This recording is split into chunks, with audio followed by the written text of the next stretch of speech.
दोस्तों नमस्कार, मैं हूं आर्य चौहान। आप लोगों को चलता हूं बताता हूं मैं आरडीएल स्टार्टर के बारे में। ठीक है, अपने बोर्ड पे लिखा हुआ जो इस टॉपिक में बात करेंगे आरडीएल। आरडीएल क्या होता है? किसी मोटर को अपने को दो दिशा में जब घुमानी हो तो उसके लिए हम आरडीएल बनाते हैं। ठीक है, एक होता है मैनुअली आता है और एक होता है कॉन्ट्रैक्टर लगा के। अब हम कॉन्ट्रैक्टर लगा के वो प्रोफेशनल तरीके से आप लोग बताएंगे। ठीक है फ्रेंड, अब चलते हैं। आप लोग मैं बोर्ड पे पूरी वायरिंग करके बताता हूँ, कंट्रोल और पावर की वायरिंग, और ये भी बताऊंगा मैं मतलब में क्या क्या सामान चाहिए।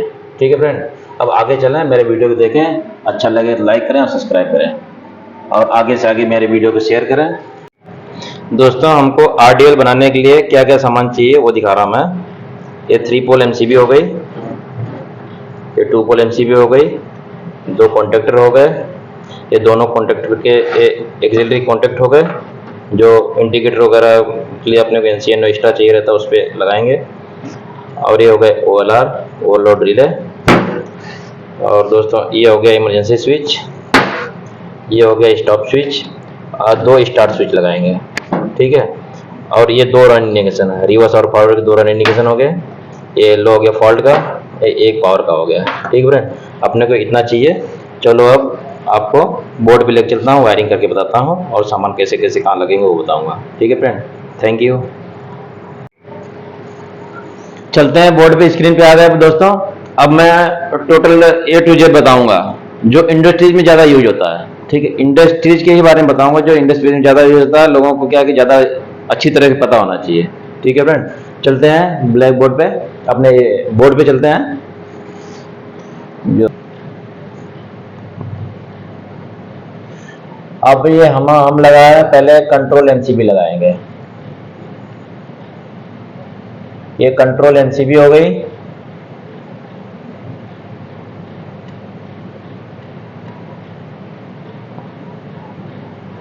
कंट्रोल एमसीबी 2 पोल की।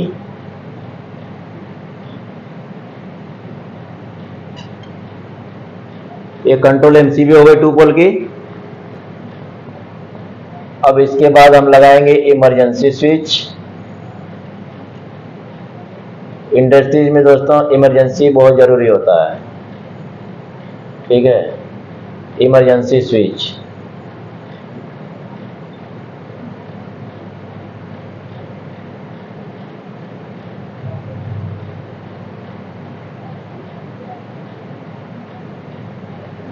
इमरजेंसी स्विच लगा दिया। अब इसके बाद हम लगाएंगे ओएलआर।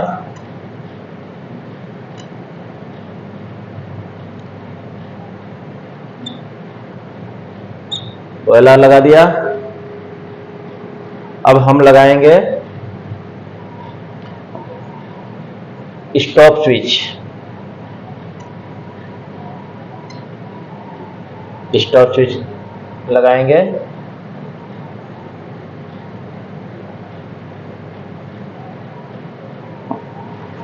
इसमें दोस्तों आरडीएल में स्टॉप स्विच एक ही रहेगा और इमरजेंसी भी एक ही रहेगा, और स्टार्ट स्विच 2 लगेंगे। अपने को दोनों डायरेक्शन में घुमाना 2 लगेगा। अब चलते हैं, हम स्टार्ट स्विच लगाते हैं। स्टार्ट स्विच 1,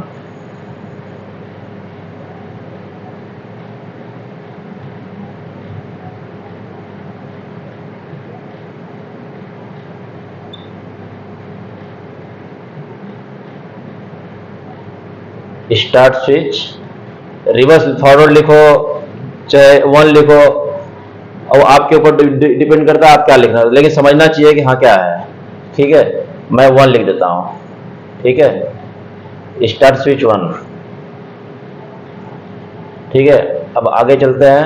अब ये दोस्तों इंटरलॉक रहेगा, ये विशेष ध्यान रखना है। ये नहीं कि वायरिंग करने आ गया तो लगा दिए, लेकिन इंटरलॉक एक दूसरे के कॉन्ट्रैक्टर से इंटरलॉक, अगर इंटरलॉक नहीं रहे, गलती से कोई एक डायरेक्शन में चल रही मोटर दूसरे डायरेक्शन में अगर बटन दबा दिया तो शॉर्ट सर्किट हो जाएगा। ये विशेष ध्यान रखना है, अपने इंटरलॉक लगाना है।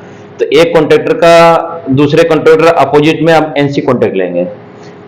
ठीक है फ्रेंड, अब ये चलते हैं, हम पहले एनसी कॉन्ट्रैक्ट लेंगे के2 कॉन्ट्रैक्टर 2 का।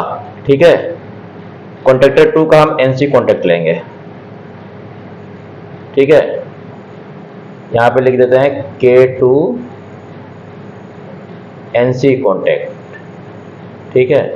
अब एक K2 का एनसी कॉन्टैक्ट ले लिया हमने, ठीक है। अब आगे चलेंगे हम, अब कॉन्टैक्टर का कॉइल लगा देंगे K1, ठीक है फ्रेंड। अब यहाँ पे K2 K1 लगाना पड़ेगा क्योंकि हम दो कॉन्टैक्टर यूज कर रहे हैं, इसलिए विशेष ध्यान रखना है, K1 K2 लगाना है, जो अपने ध्यान रखना है इस चीज का, ठीक है। अब यहाँ पे हम कॉन्टैक्टर के कॉइल लगा देते हैं, ठीक है।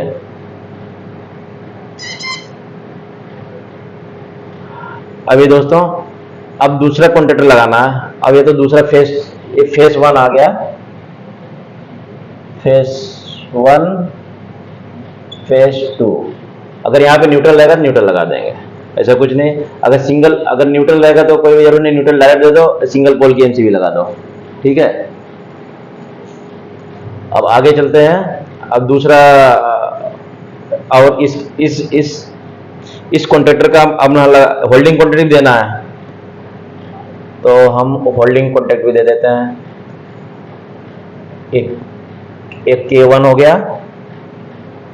अब K1 का ही होल्डिंग कॉन्ट्रैक्ट देंगे इसके लिए,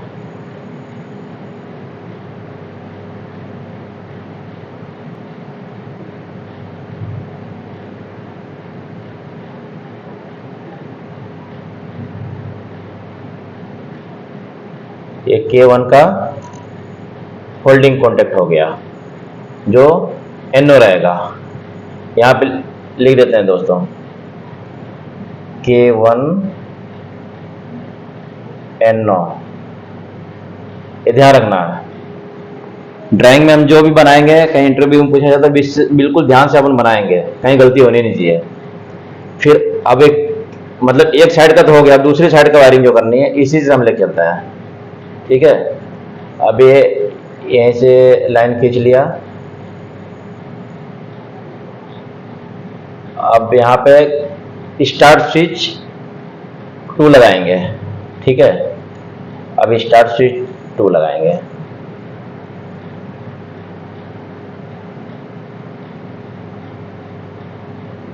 स्टार्ट 2 लिख देते हैं, ठीक है। अब ये स्टार्ट स्विच 2 हो गया। अब नीचे लाएंगे तो आप यहाँ पे दोस्तों इंटरलॉक देंगे, इस कॉन्ट्रैक्टर का इंटरलॉक देंगे। अब यहाँ पे जैसे यहाँ पे दे दिया इंटरलॉक K2 का एनसी, अब यहाँ पे देंगे हम K1 का एनसी। अब यहाँ पे देंगे K1 का एनसी,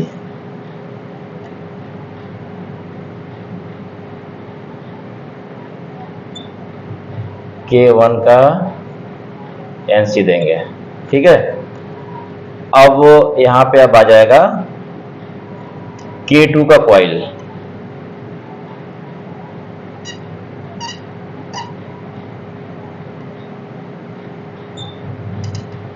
ये आ गया K2 का कॉइल। अब हमको इसका भी होल्डिंग कॉन्टैक्ट देना है। अब इसका भी होल्डिंग कॉन्टैक्ट देना है, तो हमको क्या करना पड़ेगा, फिर वापस यहाँ पर होल्डिंग कॉन्टैक्ट लगाना पड़ेगा। K2 का ही NO लगाएंगे,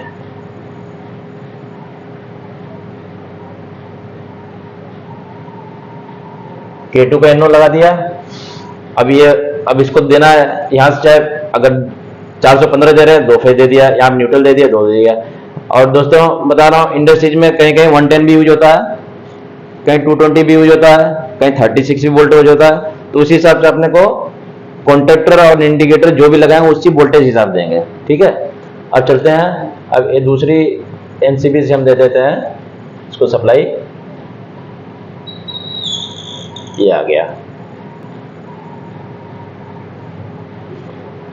ये हो गया RDOL का कंप्लीट वायरिंग। लिख देता हूं RDO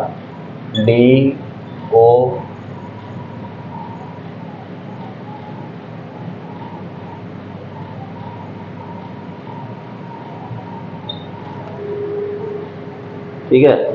अब RDOL स्टार्टर हो गया। अब आप लोगों को पावर वायरिंग भी बता दूं, पावर वायरिंग कैसे करनी है। अब दोस्तों इंडिकेटर लगाना है, तो इंडिकेटर के बारे में बताता हूं मैं, इंडिकेटर भी कैसे लगाते हैं। लंबा तो वीडियो हो जाएगा, लेकिन ध्यान रखना लंबा वीडियो हो जाए, लेकिन तो नॉलेज वाली चीजें दे रहा हूं। अब यहां से ही हम ले लेंगे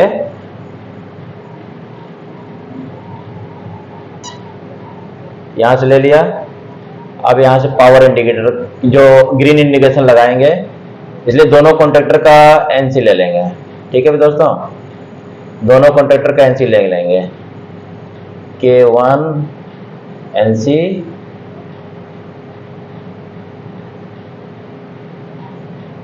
K2 एनसी।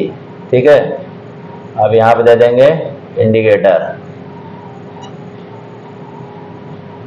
ठीक है, ये इंडिकेटर आ गया। अब दूसरा, अब रन इंडिकेशन देंगे। रन इंडिकेशन देंगे तो आगे चलते हैं। अब यहाँ पे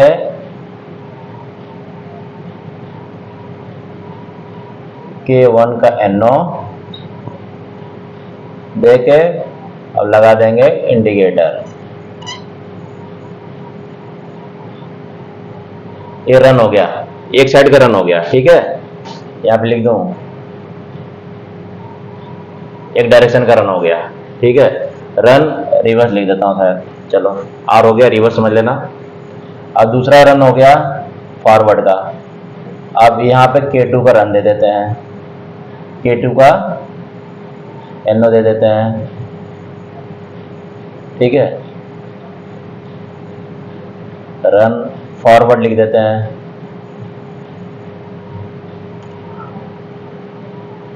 ये इंडिकेटर लग गया। अब हम ट्रिपिंग देंगे, और ट्रिपिंग के लिए फॉल्ट जो आएगा यहाँ पे ले चलते हैं दूसरा, एक OLR का NO देंगे, OLR NO। ठीक है, ये इंडिकेटर आ गया।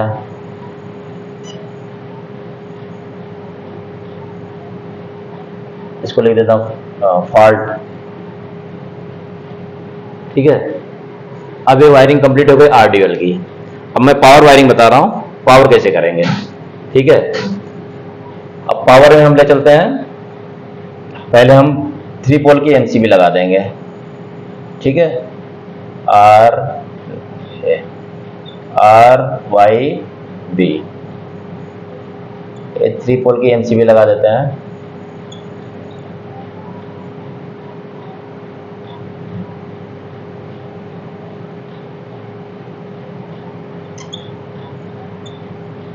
इसमें 3 फेस आ जाएगा। ठीक है दोस्तों, अब उसके बाद आ जाएगा ये रिले।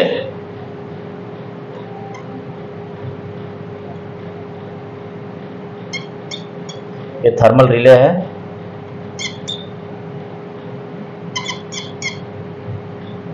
अब इसके नीचे फ्रेंड लगेगा 2 कॉन्टेक्टर। अब दोनों कॉन्टेक्टर का डायरेक्शन अलग अलग रहेगा। ठीक है,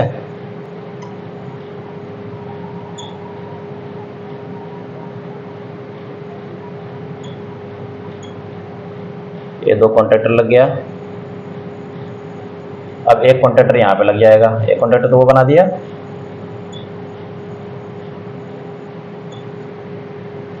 एक कॉन्टेक्टर ये बना दिया। ठीक है, अब हम क्या करेंगे,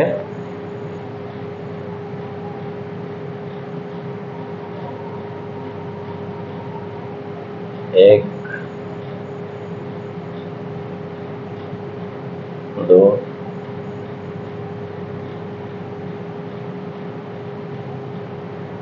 इसको तो हमने कुछ नहीं चेंज किया, जैसे था वैसे एडजस्ट ले लिया। ठीक है, अब यहाँ पे हम चेंजेस करेंगे।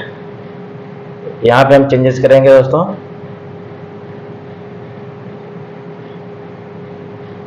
अब इसको हम ले लिए ब्लू से R में। ठीक है, अब एक फेस हमने चेंज कर दिया, मिडिल से मिडिल ले लिया, फर्स्ट से लास्ट ले लिया। ठीक है, अब ये चला गया मोटर में, ये मोटर के टर्मिनल में चला गया।